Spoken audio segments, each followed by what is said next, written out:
Dünya miqyasida Sharqiy Turkistonda yuz berayotgan zulmlarga qarshi noroziliklar kuchaymoqda. 21 dekabr Turkiyaning Adıyaman va Mersin shaharlarida ommaviy tashkilotlar bir yerga jam bo'lib, Xitoyga qarshi namoyish o'tkazdi. Indoneziyaning poytaxti Jakartada xalq yana bir qatim Xitoy bosh elchixonasi oldiga yig'ilib namoyish o'tkazdi. Qirg'izistonda qirg'izlar Xitoyga noroziligini bildirib, Xitoy elchixonasi oldiga jam bo'ldi.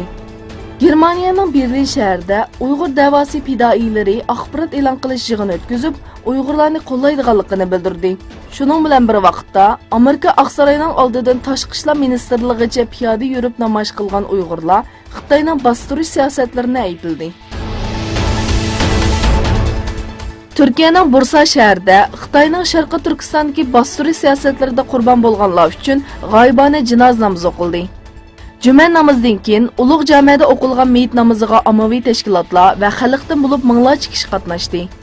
Sharqiy Turkiston madaniyat va hamkorlik tashkilotining raisi Sitim Turk so'z qilib, Sharqiy Turkistonda 69 yildan buyon ishg'ol va sistemalik assimilyatsiya siyosati yurgizilganligi haqida to'xtalib, bo'libmi 2017-yildan buyon Xitoy kommunist hokimiyati Sharqiy Turkistondagi Uyg'urlarga tarixda ko'rilib boqmagan zulmlarni qildi dedi.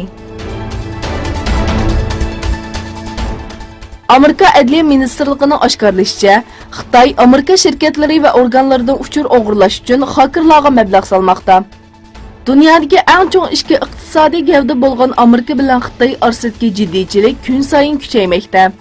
Navbatda dunyoning ikkinchi chong aqlifon ishlab chiqarish shirkati bo'lgan Huawei'ni Xitoyga josuslik qildi deb ayblagan Amerika, yanama ilgirlagan holda Xitoy hukumatini o'zlariga hujum qilgan xakerlarni qo'llash bilan aybladi.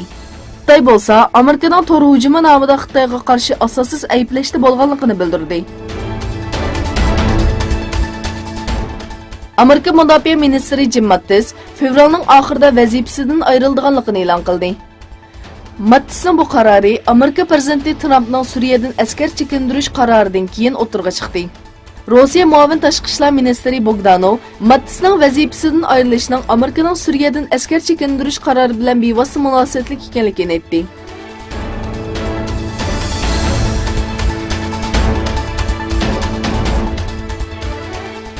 Birleşken Devletler Teşkilatı Xavfsizlik Kengeshi Yamanda yuz berayotgan urushning oxirlashtirilishi uchun harakat ko'rdi.